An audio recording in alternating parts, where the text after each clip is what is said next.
রাতভর ইসরায়েল জুড়ে ইরানের লাগাতার হামলায় বিভিন্ন শহরে ব্যাপক ক্ষয়ক্ষতি হয়েছে।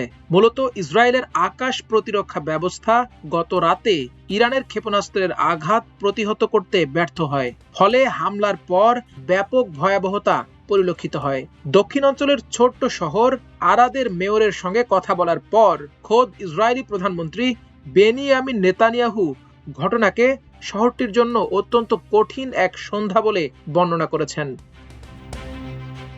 নেতানিয়াহু সামাজিক যোগাযোগ মাধ্যম এক্সে লিখেছেন, তিনি এই সময়ে মাঠে কাজ করা জরুরি ও উদ্ধারকারী বাহিনীকে আরও শক্তিশালী করবেন। একই সঙ্গে তিনি দেশ জুড়ে মানুষকে নিরাপত্তা নির্দেশনা মেনে চলার আহ্বান জানিয়েছেন। নেতানিয়াহু আরও বলেন, সব ফ্রন্টে আমাদের শত্রুদের ওপর হামলা চালিয়ে যেতে আমরা দৃঢ় প্রতিজ্ঞ। রাতভর ইসরায়েলের 5 শহরে উপর্যুপরি হামলা চালিয়েছে ইরান। ইরানের ইসলামী বিপ্লবী গার্ড বাহিনী IRGC জানিয়েছে, তাদের সর্বশেষ ছোড়া ক্ষেপণাস্ত্রগুলোতে ইসরায়েলের আরাদ, ডিমোনা, ইলাত, বীরশেবা ও কিরিয়াত গাত শহরের সামরিক স্থাপনা এবং নিরাপত্তা কেন্দ্রগুলোকে লক্ষ্যবস্তু করা হয়েছে। এক প্রতিবেদনে এ তথ্য জানিয়েছে আল জাজিরা। IRGC কুয়েতের আলী আল সালেম ঘাঁটি এবং সংযুক্ত আরব আমিরাতের আল মিনহাদ ও আল ধাফরা ঘাঁটিতেও হামলা চালিয়েছে বলে দাবি করেছে। তাদের দাবি, এসব হামলায় 200 জনেরও বেশি মানুষ নিহত হয়েছেন, তবে ইসরায়েল কোনো নিহতের কথা স্বীকার করেনি। এর আগে পারমাণবিক স্থাপনা থাকা ইসরায়েলের ডিমোনা শহরে ইরানের ক্ষেপণাস্ত্র হামলার কথা জানা যায়। এই হামলায় শহরটির একটি 3 তলা ভবন ধসে পড়ার ও অন্তত 39 জন আহত হওয়ার খবর পাওয়া গেছে। হামলার পর ক্ষতিগ্রস্ত এলাকায় কাজ করছেন জরুরি সেবাকর্মীরা। শনিবার এই হামলার বিষয়টি নিশ্চিত করেছে ইসরায়েলের সংবাদ মাধ্যমগুলো। ইসরায়েলের সংবাদ মাধ্যমে প্রকাশিত ভিডিও ফুটেজে ক্ষেপণাস্ত্র আঘাত হানার মুহূর্তটি দেখা গেছে। এতে দেখা যায় আকাশ থেকে একটি বিশাল গোলা তীব্র গতিতে নিচে নেমে আসছে। এরপর একটি বিকট বিস্ফোরণের শব্দ শোনা যায়।